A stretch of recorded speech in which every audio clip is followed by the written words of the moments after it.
اس وقت UN کہہ رہی ہے کہ 6 لاکھ بچے بھوک سے آن دا ورج آف ڈیتھ، موت کے دہانے پر ہیں. روز ہم دیکھتے ہیں کہ مال نیوٹریشن، اسٹارویشن اور قحط سے بچے ڈھانچہ بنے ہوئے ہیں، سوکھے بچے، اور وہ تڑپ تڑپ کر اپنے والدین کے گود میں جان دے رہے. سینکڑوں کے حساب سے روزانہ 60,000 خواتین ایسی ہیں جن کے ہاں ان دنوں ولادت ہونے والی ہے. کوئی ہسپتال نہیں ہے، کوئی ڈاکٹر نہیں ہے، کوئی دوائی نہیں ہے، دن رات بم دھماکے ہیں، موت رقصاں ہیں، لاشیں ہر طرف بکھری پڑی ہیں، اور امت کے 60,000 خواتین وہ اس امتحان سے گزر گئی. یہ وار اگینسٹ ہیومینٹی ہے، انسانیت کے خلاف جرائم ہے، جس کا ارتکاب اسرائیل اور اس کے سرپرست اور اس کے خاموش سہولت کار کر رہے ہیں. اور یہ وار کرائمز بھی ہیں. اس پورے جینوسائیڈ میں امریکہ سپلائی آف آرمز کر رہے ہیں. 70% سپلائی آف آرمز اسرائیل کا وہ امریکہ اور یورپ سے ہو رہا ہے، اور اب انڈیا سے بھی ہو رہا ہے. غزہ میں انوسنٹ، ڈیفینس لیس، سویلین، نان کمبیٹنٹ فلسطینی بچوں، خواتین کے خلاف جو اسلحہ استعمال ہو رہا ہے، ان میں سے میڈ ان انڈیا اسلحہ بھی ہے.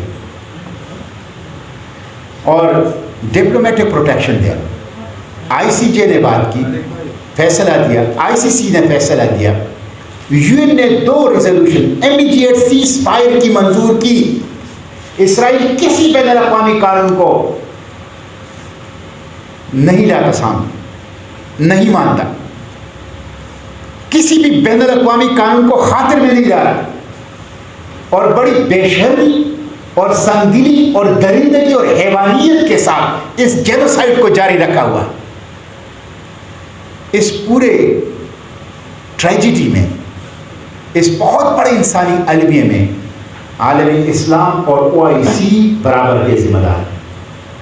OIC کے حکمران اور OIC کے جرنیل وہ خاموش سہولت کاری اسرائیل کی کر رہے ہیں.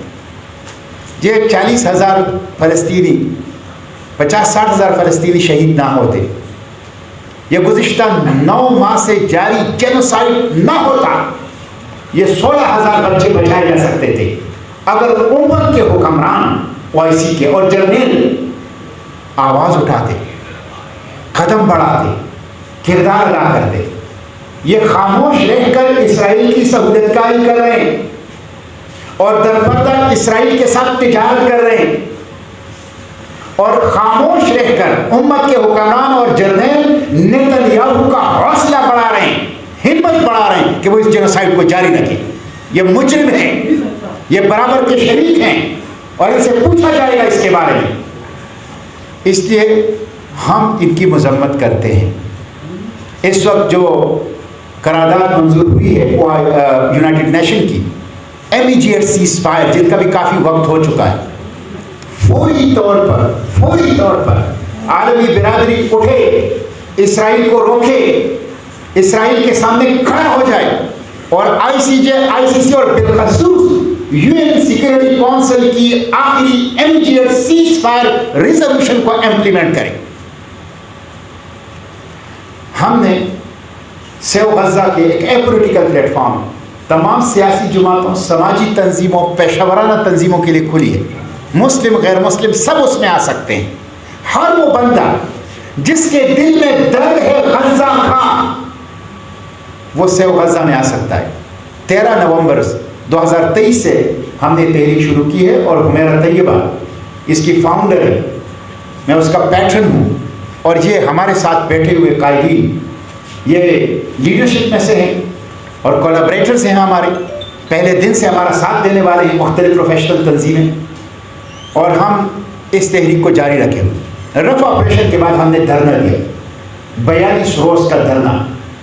اس دھرنے کا نام تھا رف آپریشن بند کرو، غزہ بچاؤ. وہ سیاسی مقاصد کے لیے نہیں تھا، وہ پولیٹیکل پوائنٹ سکورنگ کے لیے نہیں تھا، وہ پولیٹیکل مائلیج کے لیے نہیں تھا، وہ صرف ایک مقصد کے لیے تھا، رفع آپریشن بند کرنے کے لیے ریاستی سطح پر پاکستان کردار ادا کرے اور غزہ کو بچائے، بس۔ اور اس کے لیے ہم سب لوگوں کو دعوت دے رہے ہیں۔ اس دھرنے میں ہمارے 2 قیمتی ساتھی شہید ہو چکے ہیں، رومان شہید جو اسلامی یونیورسٹی کا طالب علم تھا، اور شیخ عمران شہید جو راولپنڈی کا ہمارے بزرگ شہری ساتھی تھا۔ ہمارے 3 ساتھی زخمی ہو گئے، لیکن ہم ڈٹے رہے۔ ہم 42 دن تک ڈی چوک سابقہ، جس کو ہم غزہ چوک کہتے ہیں، اب غزہ چوک ہے، اس غزہ چوک میں ہم غزہ سے یکجہتی کے لیے اپنا خون بہا کے بیٹھے رہے۔ حکومت نے ہمارے خلاف وائلنس کیا، میری اہلیہ کے اوپر FIR درج کی، میری اہلیہ اور چھوٹے بچے کو گرفتار کر لیا، ہمارے درجنوں ساتھیوں کو گرفتار کر لیا، ہمارے سامان کو ضبط کر لیا، ہمارے ساتھی شہید کر دیے، ہمارے ساتھی زخمی کر دیے، لیکن ہم پر امن رہے۔ میں نے ہمیشہ یہ کہا ہے کہ امن ہماری طاقت ہے، حکومت کی کوئی وائلنس ہمیں امن کے راستے سے نہیں ہٹا سکتی۔ اور دوسری، قانون کے دائرے میں پرامن جمہوری مزاحمت ہمارا راستہ ہے۔ ہم اس پرامن جمہوری مزاحمت کو جاری رکھیں گے، اور الحمدللہ ان 2 اصولوں کے ساتھ ہم نے اپنے دھرنے کو کامیاب کیا۔ ہم نے عید بھی وہاں گزاری، ہم نے قربانی بھی وہیں کی، اور اس کے بعد حکومت نے ہم سے معاہدہ کیا 6 نکاتی معاہدہ۔ یہ 6 نکاتی معاہدہ جو حکومت نے ہمارے ساتھ کیا ہے، میں چاہتا ہوں کہ میں آپ کو نکالوں اس معاہدے، اس پہ حکومت، وزیر داخلہ خود گواہ ہے، اس نے آفیشیل پریس ریلیز جاری کی حکومت کی طرف سے، اس نے ویڈیو پیغام جاری کیا حکومت کی طرف سے، اور اسلام آباد کے چیف کمشنر نے گارنٹر کے طور پر وزیر داخلہ اور وفاقی حکومت کی نمائندگی پر اس پر دستخط کیے۔ میں اب حکومت سے مطالبہ کرتا ہوں کہ ان 6 نکاتی معاہدے پر اس کی روح کے مطابق عمل کیا جائے۔ اس 6 نکاتی معاہدے میں کیا ہے؟ اس میں یہی ہے کہ حکومت فوری طور پر اسماعیل ہانیہ کو خط لکھے اور اس میں تعزیت بھی کرے، اور اس میں پاکستان کی طرف سے تعاون کی یقین دہانی بھی کرے، اور اس میں فلوٹیلا کی بات ہے، بحری بیڑا پاکستان ترتیب دے، ہم تیار ہیں، ہم اس پہ اس کے اخراجات اٹھانے کے لیے تیار ہیں، ہم اپنے بچوں کو، ہم خود بیٹھیں گے اس پر، ہم اپنے بچوں کو بٹھائیں گے، ہم اسے سامان سے بھر دیں گے، اور ہم اسٹیٹ اونرشپ ہمیں چاہیے، ہم خود اس بحری جہاز پر بیٹھ کر اسرائیل نے جو ناکہ بندی کی ہے غزہ کی سمندری، اس کو توڑیں گے، لیکن حکومت اونرشپ دے، پاکستان کا جھنڈا اس بحری جہاز پر لگائیں، اس کا پورے انتظامات ہم کرنے کے لیے تیار ہیں۔ لیکن یہ قید دریائے نیل ہے، فرات ہے، دجلہ ہے، دریائے سندھ ہے، کنویں کے بھرے ہوئے تیل ہیں، غلے کے بھرے ہوئے گودام ہیں، اور غزہ کے بچے گھاس کھا رہے ہیں، غزہ کے بچے بھوک سے مر رہے ہیں، غزہ کے بچے سڑک پر گندا پانی پی رہے ہیں، یہ ناقابل برداشت ہے۔ تو فلوٹیلا ترتیب دے، ہم اس میں تعاون کے لیے، دوسرا اس میں یہ ہے۔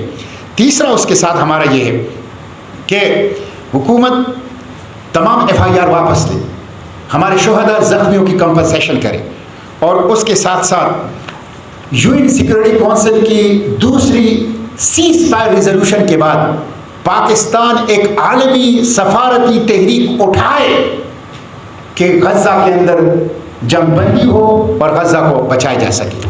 تو یہ ہمارا معاہدہ ہے، اس معاہدے پر حکومت عمل درآمد کرے۔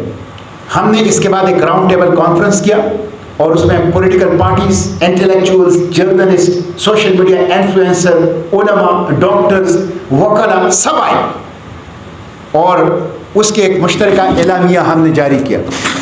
وہ مشترکہ اعلامیہ وہ پوری قوم کے احساسات اور جذبات کی ترجمانی ہے۔ یہ وہ مشترکہ اعلامیہ ہے جس میں سب لوگوں نے، وکلاء، doctor, social media influencer, leading journalist, politicians, parliamentarians اور علماء، ان سب نے اس پہ دستخط کیے ہیں۔ یہ پوری قوم کی نمائندہ ڈاکومنٹ ہے۔ حکومت اس قوم کی جذبات کی، احساسات کی قدر کرے۔ اب ہم حکومت سے مطالبہ کرتے ہیں کہ معاہدے کے مطابق وہ عمل درآمد کرے۔ فوری طور پر اسماعیل ہانیہ کو خط لکھے.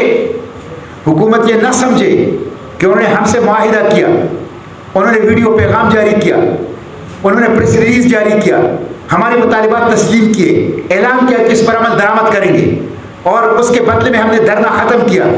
حکومت یہ نہ سمجھے کہ انہوں نے دھرنا اٹھا دیا، اب ہم معاہدے سے بھاگ جائیں گے. معاہدے سے بھاگے گی حکومت تو یہ فراری حکومت ہوگی، جھوٹی حکومت ہوگی، غدار حکومت ہوگی، اور معاہدے سے بھاگنے والی، عہد کو توڑنے والی حکومت ہوگی. اس لیے ہمارے پاس تمام آپشنز موجود ہیں. ہم پورے پاکستان میں اس وقت جا رہے ہیں، ہم لوگوں سے حلف لے رہے ہیں. یہ وہ حلف ہے جو ہم پورے پاکستان میں عوام سے لے رہے ہیں فلسطین اور غزہ کے لیے. اور یہ حلف ہم بالخصوص نوجوان بچوں اور بچیوں سے اور طلبہ و طالبات سے لینا چاہتے ہیں کہ لاکھوں کروڑوں کی تعداد میں ہم یہ حلف لیں، ڈاکٹروں سے، دکانداروں سے، ٹرانسپورٹ. تو ہم نے سکسیسفلی دھرنے کا جو ٹول ہے وہ استعمال کیا. پہلی مرتبہ 42 روز کا دھرنا ایک سول سوسائٹی موومنٹ نے دیا اور کامیاب دھرنا دیا اور حکومت کو گھٹنے ٹھیکنے پر مجبور کر دیا. ایمرجنسی کا 42 روزہ دھرنا اگر حکومت برداشت نہیں کر سکی تو حکومت سوچے کہ پورے پاکستان میں ہم تحریک اٹھا رہے ہیں اور حکومت معاہدے پر عمل درآمد نہیں کرے گی تو پورے پاکستان سے فلسطین کے لیے، القدس کے لیے، غزہ کے لیے لوگوں کو ہم پھر کال دیں گے. اور جب لوگ آئیں گے اسلام آباد تو اس دفعہ یہ تھوڑے نہیں ہوں گے اور اس دفعہ معاہدے کی صورت میں آپ اسے اٹھا نہیں سکیں گے. پھر آپ کے لیے کوئی آپشن نہیں بچے گا. اس لیے میں عوام سے بھی کہتا ہوں کہ یہ معاہدہ عوام کے سامنے اعلان کر کے اس معاہدے کے امین 25 کروڑ پاکستانی عوام ہیں. اس معاہدے کے امین پاکستان کے نوجوان طلبہ ہیں، طالبات ہیں، پاکستان کے نوجوان بچے اور بچیاں ہیں، 71% یوتھ ہیں، وہ اس معاہدے کے امین ہیں. ہم نے حکومت کو مجبور کیا، گھٹنے ٹھیکنے پر مجبور کیا، معاہدے پر دستخط پر مجبور کیا، اعلان کرنے پر مجبور کیا. اب عوام کا فرض ہے کہ وہ اٹھیں اور حکومت سے اس معاہدے پر عمل درآمد کے لیے دباؤ بڑھائیں. ہم حکومت کو انشاءاللہ سپیئر نہیں کریں گے. ہم غزہ کے ساتھ ہیں، خون کے آخری قطرے تک، زندگی کے آخری سانس تک القدس کے لیے، غزہ کے لیے اور فلسطین کے لیے اس جدوجہد کو جاری رکھیں گے.